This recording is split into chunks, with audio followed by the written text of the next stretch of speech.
رمضان المبارک میں جہاں دیگر بہت سارے اعمال کرنے کا حکم دیا گیا ہے، وہیں پر رسول اللہ صلی اللہ علیہ وسلم نے 4 اعمال کی کثرت کا حکم فرمایا ہے۔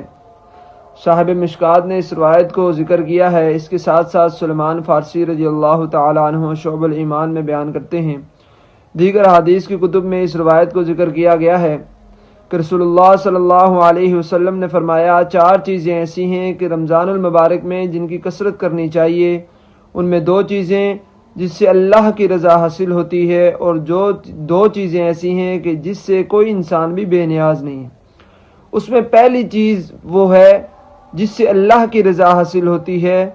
وہ استغفار کی کثرت ہے، اور دوسری چیز لا الہ الا اللہ کا ذکر کثرت سے کرنا ہے، یعنی کلمہ طیبہ کا ورد کثرت سے کیا جائے۔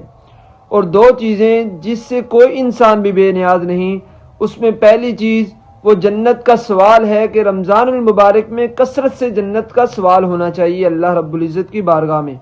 اور دوسری چیز وہ ہے جہنم سے پناہ، یعنی کہ رمضان المبارک میں کثرت کے ساتھ اللہ رب العزت سے جنت کا سوال کیا جائے اور جہنم سے پناہ مانگی جائے۔ ان 4 چیزوں کو ایک دعا میں جمع کر دیا گیا ہے، اور وہ دعا یہ ہے